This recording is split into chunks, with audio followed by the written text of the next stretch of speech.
Well past midnight, a car pulls up in front of my apartment building carrying a troop of teenage boys and a set of stereo speakers so loud that the floor of my apartment begins to shake.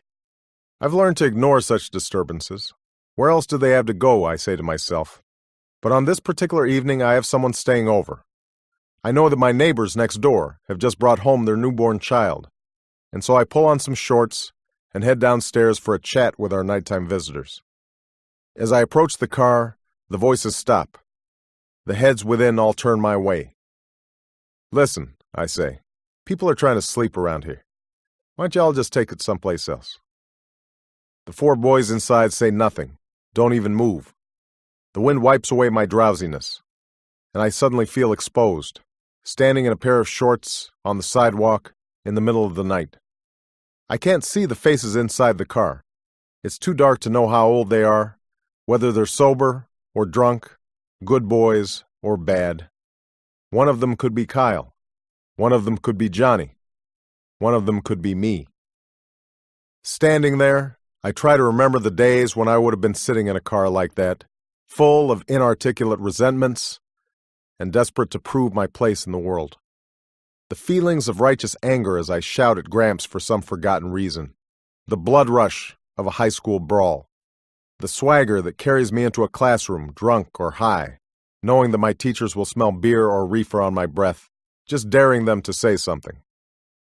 I start picturing myself through the eyes of these boys, a figure of random authority, and know the calculations they might now be making, that if one of them can't take me out, the four of them certainly can. That knotted, howling assertion of self, as I try to pierce the darkness and read the shadowed faces inside the car, I'm thinking that while these boys may be weaker or stronger than I was at their age, the only difference that matters is this. The world in which I spent those difficult times was far more forgiving. These boys have no margin for error. If they carry guns, those guns will offer them no protection from that truth. And it is that truth, a truth that they surely sense but can't admit, and in fact must refuse if they are to wake up tomorrow, that has forced them, or others like them, eventually to shut off access to any empathy they might once have felt. Their unruly maleness will not be contained, as mine finally was, by a sense of sadness at an older man's injured pride.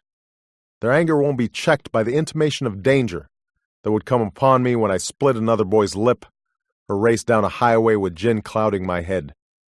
As I stand there, I find myself thinking that somewhere down the line both guilt and empathy speak to our own buried sense that an order of some sort is required, not the social order that exists necessarily, but something more fundamental and more demanding.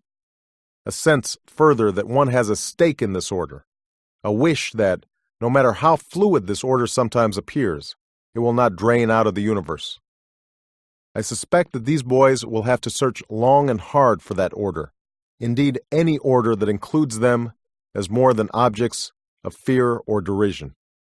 And that suspicion terrifies me, for I now have a place in the world, a job, a schedule to follow.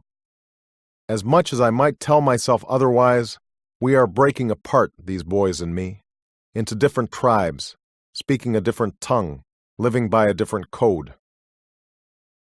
The engine starts, and the car screeches away.